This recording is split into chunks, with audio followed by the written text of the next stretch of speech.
Welcome back to the Leading Yourself podcast, the podcast where we dive into what it really means to grow, to lead, and to create a life that is aligned with who we are. Today, we're diving into a topic we all struggle with at some point: change. Why does it feel so scary? Why do we resist it even when we know deep down that it could lead to something better? And most importantly, how do we shift our mindset from fearing change to embracing it as an opportunity for growth? Let's get into it.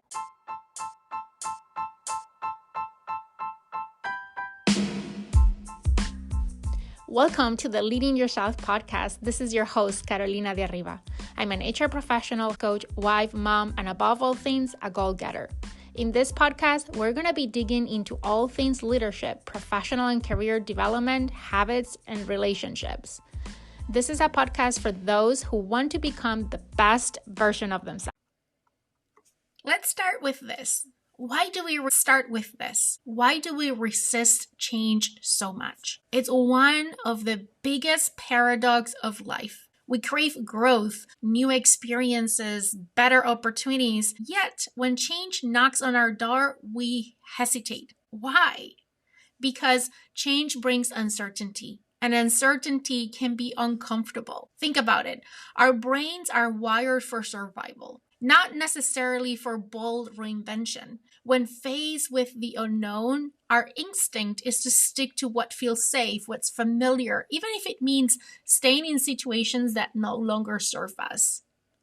There are three core reasons why we resist change, in my opinion. Number one is the fear of the unknown. We are creatures of habit. We like routines, we like predictability, and the comfort of knowing what's next. Change threatens that stability. When we don't know exactly how something will turn out, our minds tend to fill in the blanks with the worst case scenarios. If not, think about it. What if this decision backfires? What if I regret it? What if I make a mistake? The truth is, we rarely consider the best case scenario with the same intensity as we do with the worst case scenario. Some people don't even think about the best case scenario. We assume that the unknown is risky. But in reality, staying in the same place when you feel called to grow, I think that's the real risk. So let's reframe this for a minute. Instead of asking, what if this goes wrong? How about we start asking, what if it goes right? The second reason, in my opinion, is the fear of failure. One of the biggest reasons we resist change is the fear of failing. What if we try and we don't succeed? What if people judge us for that? What if we end up worse than we are now? But let's be real. Failure isn't the opposite of success. It's a part of it. Every successful person you admire has failed at some point. The difference is they didn't let failure stop them. Take the example of Thomas Edison. He failed over 1,000 times before inventing the light bulb. When he was asked about it, his answer was, I have not failed. I just found 10,000 ways that won't work. What if we saw failure as feedback instead of proof that we're not good enough? What if instead of avoiding it, we embrace it as part of the process? So here's how we reframe it. Instead of thinking, what if I fail? What about if we start asking ourselves, what can I learn from this? And the third reason is the fear of losing control. Change often means stepping into situations where we don't have full control over the outcome. And for many of us, that's terrifying. We like to feel like we have the handle on things, our careers, our relationships, our daily routines. But change reminds us we're not always in control. And that can feel unsettling. Here's the mindset shift. You don't have to control everything to create something great. Growth happens when you loosen your grip and trust the process. Think about nature. Spring, it's a perfect example. The seasons change every year without needing permission. Flowers bloom, trees regrow their leaves, and the world awakens from winter. Nature doesn't resist change, it embraces it. What if we did the same? So here's how we are going to reframe it. Instead of thinking, I need to control every step, we're going to remind ourselves, I can trust myself to handle whatever comes next. You can see there is a common thread across these three reasons, and that is fear. At the core of it, we resist change because it challenges our comfort zone. But here's the reality. Staying stuck is often more painful than the discomfort of change. If we're feeling resistance towards something new, maybe it's time you ask yourself, am I resisting this change because it's wrong for me or because it's uncomfortable? What's scarier, taking the leap or staying exactly where I am a year from now? Because at the end of the day, the real fear isn't change, it's regret. At least for me, that is so true. Now that we've unpacked why we resist change, let's talk about how we can start shifting that fear into excitement. We have probably all heard the phrase that says, feel the fear and do it anyways. But let's be honest, easier said than done, right? Fear of change is one of the biggest barriers we face in life. But what if we could flip that fear into something that propels us forward instead of holding us back? The good news, you don't have to eliminate fear to embrace change. You just have to change how you respond to it.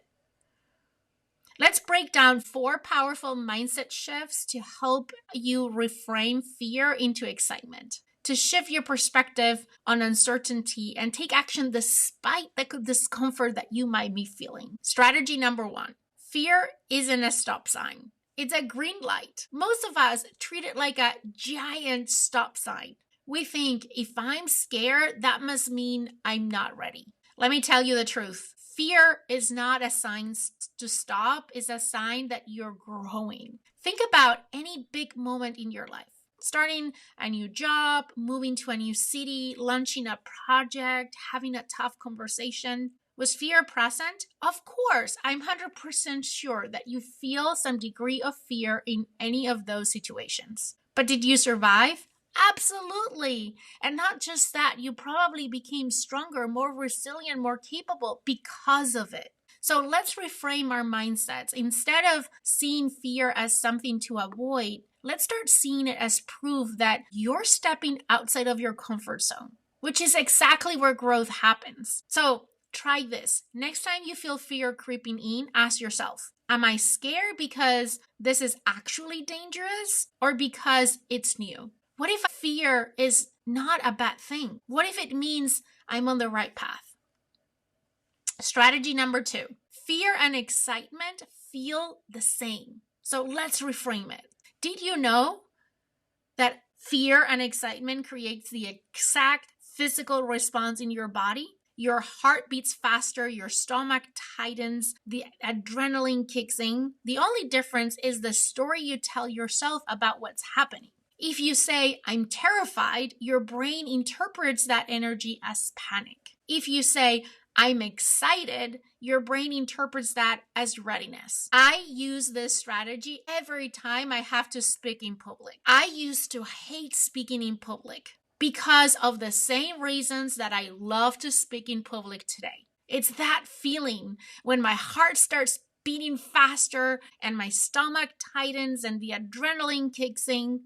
I used to tell myself the story that it was scary, that I was not good enough, that I couldn't do it, that I was going to fail, that people were going to judge me, even laugh at me. And I would enter in this panic mode. So I was trying to avoid it all the time. Now, every time that I go to speak on public, I still get the heartbeat and the adrenaline kicking in. But now the story that I tell to myself, which I believe to my core is true, is that I'm excited. And I have become to love doing it. Every time I get an invitation to speak in an event, it's so hard for me to say no because I love that feeling now. It's all about reframing your mindset.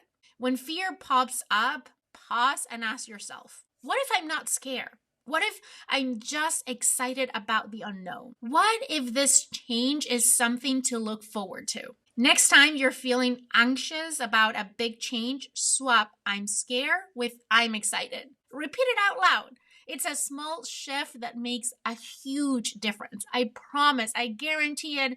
It works for me every single time. Okay, strategy number 3. Take the first step. Action shrinks fear. One of the biggest mistakes we make when facing change is waiting until we feel ready. But here's the point. You'll probably never feel fully ready. Think about it. When was the last time you started something completely new and felt 100% prepared from day one? Probably never. The reality is confidence doesn't come before action. It comes from action. Every time you take small steps forward, whether that's sending an email, signing up for a class, having a tough conversation, you prove to yourself that you can handle the change. And suddenly, fear starts to shrink. So let's reframe our mindsets. Instead of thinking, I need to feel ready first, remind yourself, action creates readiness. Think about one change that you've been putting off. What's one small step you can take today to move forward? Then do it. Do not overthink it. Don't be a perfectionist about it. Just take action. And I promise that action is going to create readiness. And my last strategy number 4, is ask better what if questions. Fear loves to feed us on worst case scenarios. What if I fail? What if people judge me? What if change makes things worse? But guess what? Your brain is wired to answer whatever question you ask it. If you keep asking negative what ifs, your brain is only going to give you negative answers. So what happens when we flip the script? What if I succeed? What if this change leads to something amazing? What if this is exactly what I need right now? Let's reframe our mindsets. Instead of using what if to imagine failure, let's use it to imagine possibility. Try this. Write down 3 positive what if questions about the change you're facing. Keep them visible. When doubt creeps in, read them out loud. I promise it works. It works for me every single time. Okay, at the end of the day, fear of change is normal. It's human. But the difference between people who stay stuck and those who thrive isn't the absence of fear. It's a decision to move forward despite it. Instead of seeing fear as a stop sign, see it as proof that you're growing. Instead of letting uncertainty paralyze you, reframe it as possibility. Instead of waiting to feel ready, take action to let confidence follow. So here's my challenge for you today. What is one change you've been resistant because of fear? And what's one small step you can take today to move forward? Because growth doesn't happen by waiting, it happens by doing. And I know that you've got this. Now that we've reframed fear as a signal of growth rather than a stop sign, let's talk about the how. How do we move from feeling stuck and afraid to actually embracing change and making it work for us? The truth is, change isn't just about having the right mindset. It's also about taking consistent, intentional steps forward. And let me highlight 2 words, consistent and intentional. Next, I'm going to walk you through 5 practical steps to help you move through fear and step into the next chapter of your life with confidence. Step number 1, identify the root of your fear. Before you can tackle fear, you have to understand where it's coming from. Fear of change isn't just about the unknown. It's often linked to deeper worries like fear of failure, what if I mess up?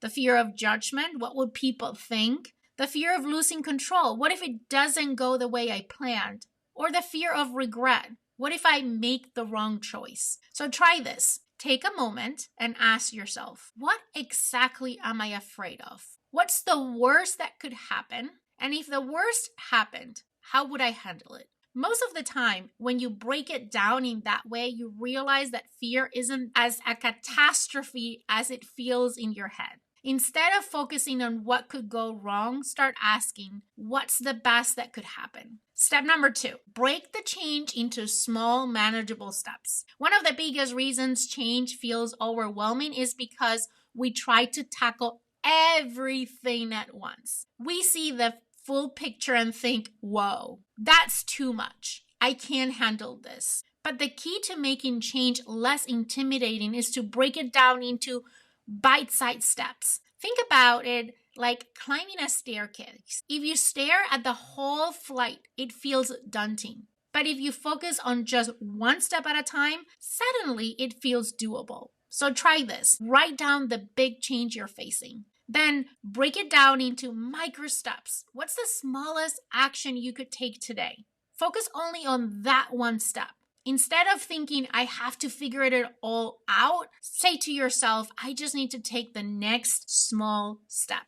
And talking about steps, step number 3, build a fear-proof support system. Facing change alone makes fear louder. But when you surround yourself with people who believe in you, fear starts to shrink. Think about a time when you were scared to do something, but having someone encourage you gave you the push that you needed. That's the power of a strong support system. So let's try this. Find people who inspire and support you, whether our mentor, coaches, friends, or even online communities like our Leading Yourself growth community. Talk to someone who has gone through a similar change and ask how did they navigate it.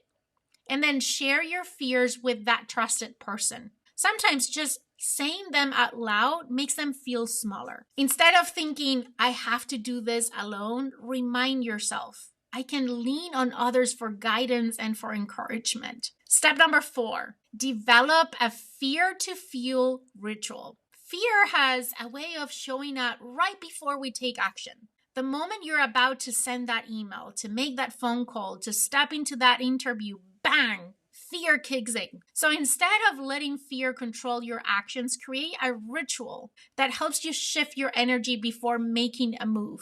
Try this. Create a simple 3-step routine for when fear creeps in. Here's an example. Step number 1, breathe. Take 3 deep breaths to calm your nervous system. It always works. Step number 2, reframe. Say the mantra, I am capable, I am ready, I can handle this. I am capable, I am ready, I can handle this. And step number 3, act quickly. I learned this from a book from Mel Robbins, The 5-Second Rule. Count down from 5, 5, 4, 3, 2, 1, and take action before fear talks you out of it. Instead of thinking, I have to wait until I feel confident, remind yourself, confidence comes from action. And last but not least, step number 5, track your wins. Yes, even the small ones. One of the best ways to silence fear is to build proof that you can handle change. When you see progress, no matter how small, your brain starts believing, oh, I really can do this. So let's try this. Keep a courage log where you can write down every time you take a step outside of your comfort zone. Celebrate those small wins every time you take action, no matter how tiny, acknowledge it. And when fear shows up, look back at your log and as a proof that you can handle change. Instead of thinking, I'm not making progress fast enough, how about you tell yourself every small step is proof that I'm moving forward. And not only that I'm moving forward, but that I'm capable to moving through this change. So here's a final thought. You're capable of more than you think. Fear of change is normal, but it doesn't have to control you. The more you step outside of your comfort zone, the less scary it becomes. The more you reframe fear as excitement, the more motivated you'll feel. The more action you take, the more confident you'll become. So here's my challenge to you. What's one small action you can take today to move forward and towards a change that you've been resisting? Let me repeat the question one more time, because this is your homework. I'm talking for real. What is one small action you can take today to move towards a change that you've been resisting? Because growth isn't about waiting until fear disappears. It's about moving forward with it. And you got this. Thank you for tuning in today. I'm so excited you decided to hit play on this episode. I hope you found a nugget of information, a tip, something that spoke to you today that it enables you to feel more ready to take on that scary change in front of you. And if you can think of someone who is struggling with a change that they're afraid of, do me a favor and share this episode with them. Maybe this is what they need to hear right now. With that, I hope you have an amazing week ahead, and I can't wait to talk to you again next week here on the Leading Yourself podcast. Okay, my friend, that's all I've got for you today. But before you go, 2 quick reminders. Number 1, if we're not already friends on Instagram, let's get connected. You can find me as Leading Yourself Podcast. Number 2, make sure you're subscribed to the podcast so you never miss an episode. Thank you so much for joining me today. I am incredibly grateful that you're in this journey with me. I want to leave you with one last thought. I want to remind you that you're destined for more and that every step that you take brings you closer to becoming that best version of yourself. Embrace each day as a chance to learn, grow, and chase your dreams. The world needs you to shine brightly, so go out and show up fully and authentically. Take care, and I'll see you next time.